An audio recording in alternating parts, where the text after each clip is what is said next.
बच्चों, कैसे हो आप लोग। जैसे कि मैंने लास्ट वीडियो में पूछा था कि कैसे हो आप लोग, मतलब मैंने ये पूछा था कि आप लेफ्ट माइंड वाले हो या राइट माइंड वाले हो। तो मोस्टली सब बच्चों के आंसर है वो राइट माइंड से रिलेटेड है, क्योंकि मैंने ये कहा था कि मैं राइट माइंड वाली हूँ। ठीक है, तो लेफ्ट वालों ने इसलिए रिप्लाई नहीं किया कि मैम कहीं डांट नहीं लगाई कि हम लेफ्ट माइंड वाले कैसे हैं। ऐसा कुछ नहीं होता। जो टीचर होता है उसकी क्लास में हर टाइप का बच्चा होता है। इंटेलिजेंट बच्चा भी होता है, वीक बच्चा भी होता है, क्रिएटिव भी होता है, लॉजिकल भी होता है। तो हर टाइप के बच्चे हैं वो टीचर की क्लास में प्रेजेंट होते हैं। ठीक है, तो हम लोग जहाँ हम बात करते हैं ना लेफ्ट और राइट, और उसी के साथ में हम लोगों ने सारे के सारे लॉब्स के जो वर्क थे, फंक्शन थे, वो भी हम लोगों ने देखे थे। तो उसी बात को आगे बढ़ाते हुए मैं आपसे आज जो बात करने वाली हूँ वो बात करने वाली हूँ फोर ब्रेन के बारे में। फोर ब्रेन जिसको अग्र मस्तिष्क कहा जाता है। हम लोग ने देखा था कि ब्रेन है वो 3 पार्ट्स में डिवाइड होते हैं, फोर ब्रेन, मिड ब्रेन और हिंड ब्रेन। फोर ब्रेन को हम लोगों ने 2 भागों में डिवाइड किया था, सेरिब्रम और डायनसेफेलॉन। जो सेरेब्रम भाग है हमारा, सेरिब्रम भाग जिसको हम प्रमस्तिष्क कहते हैं हिंदी में, तो सेरेब्रम भाग हम लोगों ने, यदि आप लोगों को डायग्राम में याद है, यदि क्या होता है याद होना ही चाहिए आपको। ठीक है, तो इस टाइप से हम लोगों ने जो पूरा का पूरा जो गायरी सेल साइज वाला डायग्राम था ना, कि हम लोगों ने मिड ब्रेन और हिंड ब्रेन को तो छोटा सा बना के छोड़ दिया था, उसके बाहर जो पूरी की पूरी बड़ी सी स्ट्रक्चर थी उसको हम क्या बोले थे कि ये सेरेब्रम है, फोर ब्रेन का पोर्शन है, यही कहा था हम लोगों ने।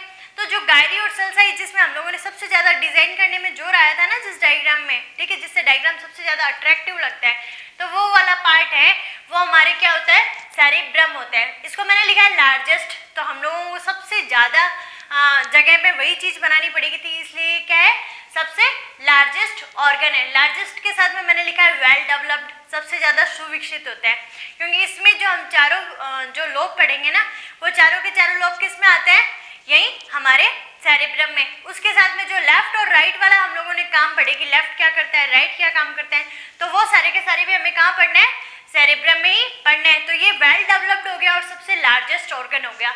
ये हमारे ब्रेन का 2/3 भाग बनाता है, मतलब सबसे ज्यादा 70 to 80% भाग है वो हमारा सेरिब्रम ही बनाता है। अब आप देखिए कि यहाँ सेरिब्रम में 2 सेरेब्रल हेमिस्फीयर प्रेजेंट, मतलब 2 प्रमस्तिष्क गोलार्ध है वो पाए जाते हैं। ठीक है, अब हमारा पूरा का पूरा ब्रेन है ये। ठीक है, अब ये ब्रेन है, ये यहाँ से बीच से इमेजिन कीजिए कि ये हमारा ब्रेन है और ये बीच से यहाँ एक खांच से सेपरेट हो रखा है, एक साइड में राइट और एक साइड में लेफ्ट है। ठीक है, लेफ्ट और राइट आपको दिखाई दे रहा है, ये दोनों क्या है हमारे हेमिस्फीयर है, जिसको हम लोगों ने लेफ्ट और राइट हेमिस्फीयर कहा। और लेफ्ट और राइट के मैं आपको काम बता चुकी कि क्या क्या काम इनके होते हैं। ठीक है, उसी के साथ में ये दोनों डिवाइड किससे होंगे, ये आपके 1 नंबर का क्वेश्चन बनता है कि ये दोनों हेमिस्फीयर है वो किसके थ्रू डिवाइड हो रहे हैं, तो ये डिवाइड हो रहे हैं divided by median longitudinal fissure. ठीक है, मतलब कि इसके अंदर मध्य एनुलम खांच पाई जाती है जो इन दोनों को सेपरेट करने का काम करती है। इन दोनों को ऐसे नहीं टुकड़े कर देगी, इन दोनों को बस सेपरेट करने का काम कर रही है। क्या होती है ये, मीडियन लॉन्गिट्यूडनल फिशर। ठीक है, उसके बाद हम बात करें कि ये दोनों यहाँ से डिवाइडेड है, लेकिन नीचे से तो कहीं से जुड़े हुए होंगे। अब नीचे से जहाँ ये जुड़े हुए हैं तो नीचे इसमें माइलिनेटेड फाइबर पाए जाते हैं, माइलिनेटेड तंतु पाए जाते हैं। उन तंतुओं को क्या कहा जाता है, कार्पस कैलोसम कहा जाता है, जो हम लोगों ने जो मिड ब्रेन के ऊपर बनाई थी ना स्ट्रक्चर, कार्पस कैलोसम। और कार्पस कैलोसम इन दोनों ब्रेन को क्या करेगा, बीच से जोड़ के रखने का काम करेगा और माइलिनेटेड तंतुओं का बना होगा, ये आप लोग नोट कर लीजिएगा। उसके बाद करें प्रेजेंट इन ओनली मैमल्स, ये जो कार्पस कैलोसम है यह सिर्फ स्तनधारियों का एक विशिष्ट लक्षण होता है, मैमल्स में पाई जाने वाली एक विशिष्ट स्पेसिफिक संरचना होती है। ठीक है, उसके बाद बात करें कि ये 2 लेयर्स में डिवाइडेड होते हैं हेमिस्फीयर, एक तो बाहरी लेयर होती है, एक अंदर वाली जो लेयर है। ठीक है, अब ये जो बाहरी लेयर है जिसको हम आउटर लेयर कहेंगे, तो आउटर में हम लोगों ने पढ़ा था कि ब्रेन में आउटर में भरा हुआ होता है ग्रे मैटर और मिडल में भरा हुआ होता है हमारे व्हाइट मैटर। तो इनर की साइड में मैंने व्हाइट मैटर लिखा है, श्वेत द्रव लिखा है। श्वेत द्रव का आपको रीजन अच्छे से ध्यान में होगा क्योंकि इसमें माइलिन आच्छाद है वो पाए जाएंगे, माइलिन आच्छाद पाए जाएंगे। तो माइलिन आच्छाद का कलर कैसा था, व्हाइट था, यहाँ पे नहीं पाए जाते, तो इसका कलर कैसा है, दूसर या ग्रे कलर का है। ठीक है, गायरी और सेल साइज प्रेजेंट है। गायरी और सेल साइज मैंने बताया थे, गायरी क्या होते हैं हमारे यहाँ पे जो उभार होते हैं, और सेल साइज मतलब जो खांच पाई जाती है, तो उसमें उभार और खांच है वो प्रेजेंट होते हैं। उसके अलावा हम बात करें कि दोनों के दोनों हैं वो 4 लोब में और 3 फिश फिशोर में क्या होते हैं, डिवाइडेड होते हैं। कैसे कि ये वाला पोर्शन अलग और ये वाला पोर्शन अलग, और फ्रंटल, पैराइटल, ऑसिपिटल और हमने टेम्पोरल जो देखा, ठीक है, क्योंकि हम दोनों साइड की बात कर रहे हैं, ठीक है। टेम्पोरल हमारे दोनों साइड है, पैराइटल ऊपर वाले को कवर कर रही है, फ्रंटल हमारा इस पोर्शन को कवर कर रही है, ऑसिपिटल हमारे पीछे की साइड में पाई जाती है। अब मैं कह रही हूँ कि यहाँ पे मैंने बीच से यहाँ पे क्या कर दिया, इसको काट दिया, ठीक है। बीच से कट करने के कारण यहाँ पे दोनों साइड में क्या हो गए, दो दो लॉब्स बन गए, ठीक है। तो यहाँ पे कहा कि ईच हेमिस्फीयर में क्या है, 4 लॉब्स और 3 टाइप के फिशोर, मतलब 3 टाइप के खांच है वो प्रेजेंट है। अब किस टाइप से प्रेजेंट है वो हम लोग डायग्रामेटिकली देख लेते हैं। ये डायग्रामेटिकली आपको जितना इजीली याद रहेगा उतना आप लोग थ्योरी में याद नहीं कर सकते, तो इसको आप डायग्रामेटिकली ही नोट्स बनाने की कोशिश करें। कि हम बात करें कि हमारे जो फोर ब्रेन का सेरिब्रम हिस्सा है, इसको सबसे पहला लोब कौन सा है, फ्रंटल एरिया, उसके बाद में पैराइटल, ऑसिपिटल और टेम्पोरल, ठीक है। अब यहाँ पे जो मैंने डायग्राम बनाया है, तो डायग्राम में सबसे आगे क्या बनाया है, फ्रंटल लोब, FL जिसको लिखा है। उसके बाद में मैंने बनाया है पैराइटल लोब जो यहाँ पे, तो पैराइटल लोब, उसके जस्ट नीचे हमारे कान के पास में होता है वो क्या होता है, टेम्पोरल लोब, और पीछे की तरफ है वो ऑसिपिटल लोब है, ठीक है। अब ये वाले जो हिस्से हैं ना, इन हिस्से में मैंने कुछ और कलर डायग्राम्स बनाए हैं। तो ये डायग्राम्स क्या रिप्रेजेंट करते हैं कि हमारे कौन कौन से एरिया, मतलब हमारे सुनने का एरिया कहाँ पे है, हमारे देखने का एरिया कहाँ है, स्मेल करने का एरिया, टच करने का एरिया, ठीक है, हमें टच कहाँ से फील होता है। तो ये चीज़ें मैंने आपको वहाँ तो बता दी थी, ठीक है, फंक्शंस, लेकिन यहाँ पे वापस इसलिए बता रही हूँ कि एरिया से आपको वापस पता चल जाए कि कौन सा एरिया किसका काम कर रहा है, ठीक है। तो यहाँ पे आप लोग ये देखिए, उसके बाद में मैंने जो 3 फिशोर कहा ना कि 3 खांच इसमें उपस्थित है, तो इसमें आप देखिए यहाँ पे मैंने नीचे लिखा है कि फ्रंटल और पैराइटल, F और P, फ्रंटल और पैराइटल को सेपरेट करने के लिए इसमें सेंट्रल फिशर प्रेजेंट होती है। डायग्राम में मैंने बनाई नहीं है, ये फ्रंटल और ये क्या है, पैराइटल। इसको यहाँ बीच में से सेपरेट करने वाली कौन है, यहाँ पे सेंट्रल फिशर, केंद्रीय खांच कह रहे हैं, ठीक है। उसके बाद हम बात करें कि जो फ्रंटल है और पैराइटल है, इन दोनों को टेम्पोरल से अलग करने वाली, ध्यान में रखना कि फ्रंटल और पैराइटल को टेम्पोरल से अलग करने वाली है वो कौन सी है, लैटरल फिशर, जिसको पार्श्व खांच कहा जाता है, यहाँ पे जो पाई जाएगी, ठीक है। ये इन दोनों से अलग कर देगी इसको, क्लियर हुई इतनी बात। उसके बाद हम बात करते हैं कि पैराइटल और ऑसिपिटल, जो पैराइटल है और ऑसिपिटल है, इन दोनों को सेपरेट करने वाली, तो इन दोनों को सेपरेट करने वाली है वो पैराइटो ऑसिपिटल फिशर या पैराइटो ऑसिपिटल खांच यहाँ पे उपस्थित होती है। तो इस टाइप से आप लोगों को जो मैंने आपको कहा कि ईच हेमिस्फीयर में, मतलब हर एक हेमिस्फीयर में, चाहे लेफ्ट की बात करो चाहे राइट की बात करो, तो इसमें 4 प्रकार के लोब पाए जा रहे हैं और 3 प्रकार की खांच उनको अलग करने का काम कर रही है, ठीक है। तो कंफ्यूज मत होना मैम, पैराइटल और ये टेम्पोरल और यहाँ पे नहीं है, ठीक है। जो स्ट्रक्चर आपको बताई हुई है बुक में वो मैंने यहाँ पे एक्सप्लेन आपको कर दी, ठीक है। देन हम बात करते हैं यहाँ पे कौन से एरियाज है वो प्रेजेंट है। उन एरियाज की बात करने के लिए हम सबसे पहले बात करते हैं फ्रंटल लोब की।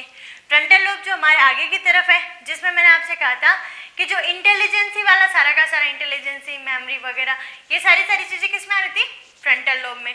अब इसमें जो प्रमुख एरियाज है वो कितने, 3 है, 1 2 3, दिख रहे हैं, 1 2 3। तो यहाँ पे हम पढ़ते हैं सबसे पहले कि प्रेजेंट टूवर्ड फोरहेड, फोरहेड की तरफ, सबसे आगे की तरफ पाया जाता है। इसमें प्रीफ्रंटल कॉर्टेक्स, फर्स्ट जो पोर्शन है प्रीफ्रंटल कॉर्टेक्स है, वो किसके लिए होगा, इंटेलिजेंसी के लिए। आपकी बुद्धि कितनी अच्छी है वो कौन रिप्रेजेंट करेगा, या प्रीफ्रंटल कॉर्टेक्स, ये जो है, क्लियर। उसके बाद हम बात करें क्रिएटिविटी, आपका माइंड जितना अच्छा होगा आप क्रिएटिविटी उतनी ज़्यादा अच्छी कर सकते हैं, प्लानिंग कर सकते हैं, आपको नॉलेज होगा, आपकी मेमोरी पावर अच्छी होगी, आप लॉजिकल होंगे। और जो भी हम ड्रीम देखते हैं, ठीक है, जो ड्रीम देखते हैं ना रात को सोते समय, वो ड्रीम भी हमारे कौन जनरेट करता है, प्रीफ्रंटल एरिया, ठीक है। उसके बाद हम बात करें मोटर एरिया, तो हम लोगों ने, आपको याद होगा कि एक पर्टिकुलर एरिया है उसको मूव करने के लिए, ठीक है, जैसे मैंने हाथ को मूव किया, तो पर्टिकुलर स्पेसिफिक एरिया होता है, उसको मूव करने के लिए क्या जरूरी है, हमारा आगे वाला हिस्सा ही जरूरी है, ठीक है। तो इसमें मैंने मोटर एरिया लिखा है, जो ये ब्लू वाला बनाया है मैंने यहाँ पे, तो ये मोटर एरिया है, वो क्या करेगा, मूव वॉलेंट्री मसल्स, जो हमारी ऐच्छिक पेशियां होती है, वॉलेंट्री मसल्स होती है, उनको मूव करने के लिए ये ज़रूरी होता है, ठीक है। तो ये मोटर एरिया रहेगा, ठीक है। उसके बाद में होता है हमारे यहाँ पे ब्रोका एरिया। अभी जो ब्रोका एरिया होता है वो हमारी स्पीच एरिया, हम बोलना क्या चाह रहे हैं, हम बोल कैसे रहे हैं, हम बोल कौन सी लैंग्वेज में रहे हैं, ठीक है। तो उसके लिए कौन सा एरिया होता है, यहाँ पे ब्रोका एरिया होता है, ठीक है। अब स्पीच से रिलेटेड दो जगह आएगा, स्पीच यहाँ पे भी आएगा, स्पीच यहाँ पे भी आएगा।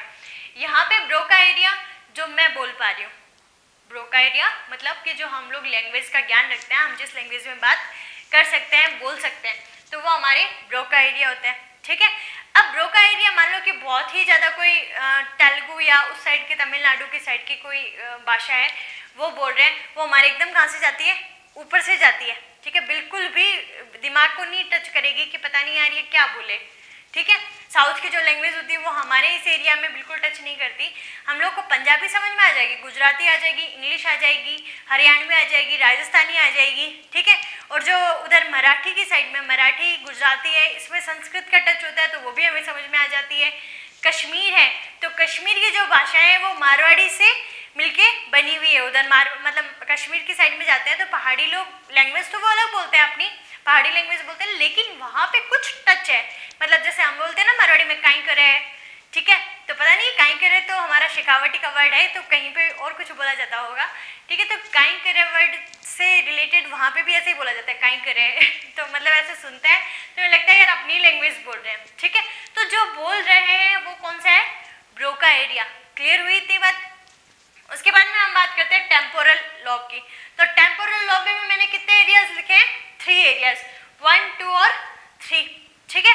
अब इन 3 एरियाज में हम बात करें ऑडिटरी एरिया, मतलब जो हमारे सुनने के लिए, हियरिंग के लिए हमारे जरूरी है, ठीक है। तो जो साउंड को एनालाइज करेगा वो कौन सा होगा, ऑडिटरी, ये, ठीक है। फिर ऑल फैक्ट्री है, जो यहाँ पे मैंने ऑल फैक्ट्री घ्राण लिखा है, तो ऑल फैक्ट्री में क्या होगा, स्मेल से रिलेटेड, जो नोज से हम लोग स्मेल लेते हैं ना कि हलवे की खुशबू आ गई, ठीक है।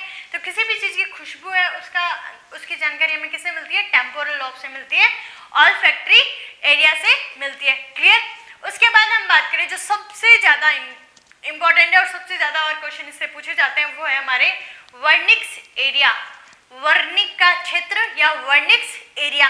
तो वर्निक्स एरिया है वो हमारी जो लैंग्वेज है, उस लैंग्वेज को, स्पीच है यहाँ पे, सॉरी ये क्या है, स्पीच है यहाँ पे, स्पीच को एनालाइज और लैंग्वेज को एनालाइज करने के लिए, जैसे मैंने कहा ना कि जो भाषाएं हमें समझ में नहीं आती, ठीक है, हमारे सामने आके कोई तेलुगु मलयालम बोलने लग जाए, हमें समझ में नहीं आएगी, हमारी सारी ऊपर से जाएगी।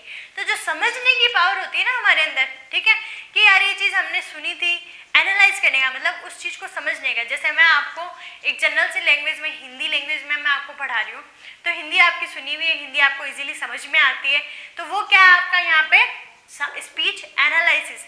यहाँ मैं बोल रही हूँ मतलब मैं कौन सी भाषा में समझाना चाह रही हूँ, यहाँ जो आपको भाषा समझ में आ रही है सुनने से, ठीक है। तो वर्निक्स एरिया और ब्रोका एरिया दोनों डिफरेंट हैं और दोनों डिफरेंट लॉब्स में प्रेजेंट होते हैं। Is it clear. यहाँ तक क्लियर होने के बाद में हम बात करते हैं यहाँ पे हमारे पैराइटल एरिया की। तो पैराइटल एरिया जो हम पेरेंट्स से रिलेट करते हैं, जो आशीर्वाद बना टच वाला जो मैंने बताती हूँ, ठीक है। तो सबसे पहले इसमें होता है यहाँ पे गस्टाटरी एरिया, जो स्वाद से रिलेटेड रहेगा, ठीक है। हमारी मम्मी खाना बनाती है, वो हमें कैसा लगता है, सबसे ज़्यादा स्वादिष्ट लगता है, ठीक है। तो टेस्ट से रिलेटेड पेरेंट को आप रिलेट कर सकते हो, तो ये पैराइटल रहेगा, वो टेस्ट से रिलेटेड, ठीक है। उसके बाद हम बात करें सोमेटोस्टैटिक एरिया। सोमेटोस्टैटिक मतलब जहाँ पे भी हमें कोई टच वगैरह हो रहे हैं। अब यहाँ पे आप मेरे को आंसर करोगे कि हीट और कोल्ड के लिए कौन सा एरिया है, कि हमें हीट और कोल्ड टेम्परेचर को कंट्रोल करने वाला एरिया कौन सा है माइंड में, ठीक है। आप मेरे को आंसर करोगे इस चीज़ का। तो सोमेटोस्टैटिक एरिया वो टच, प्रेशर और पेन, जो भी दर्द हमारे स्पर्श हो रहा है या जो दाब लग रहा है हमारी बॉडी को, तो वो सारे के सारे कौन से एरिया में आएंगे, सोमेटोस्टैटिक एरिया में रहेंगे, ठीक है। यहाँ पे मैंने दोनों एरियाज बनाए, ठीक है, यहाँ पे। उसके बाद हम बात करते हैं ऑसिपिटल। भाई सबसे सही है ऑसिपिटल। ऑसिपिटल में सिर्फ एक ही एरिया प्रेजेंट होता है, वो एक एरिया प्रेजेंट कौन सा है, यहाँ पे ऑसिपिटल एरिया। भाई नाम भी यही है, एरिया भी यही है, और ये हमारा विजन एरिया है, मतलब हम लोग देखने का, ठीक है, हम लोग जो भी विजन कर रहे हैं उसको एनालाइज करने का जो एरिया है वो हमारे कौन सा है, यहाँ पे ऑसिपिटल लॉब। तो आई होप आप लोगों को लेफ्ट राइट उसमें डिफरेंस अच्छे से समझ में आ गया।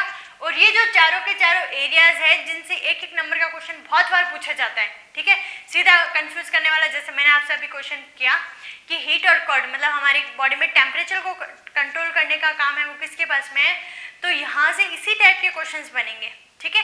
तो आप लोग इस टाइप के क्वेश्चन है इनमें से कुछ भी स्किप मत कीजिए, हर एक चीज़ को बहुत ही अच्छे से याद करते हुए चलिए। अभी आपके पास खूब सारा टाइम है, कह रहे हैं शायद 15 अक्टूबर को स्कूल खुल जाएंगे, ठीक है। मेरे को चांसेस कम लग रहे हैं बट हो सकता है, चलो अच्छी बात है, खुल जाए, आप लोगों में भी स्टडी रेगुलर हो जाए, आपका सिलेबस डिसाइड हो जाए, क्योंकि 12th का सिलेबस सबसे ज़्यादा मतलब डिस्टर्बेंस में चल रहा है कि यार क्या है, अनसर्टेन हो रखी है पूरी लाइफ।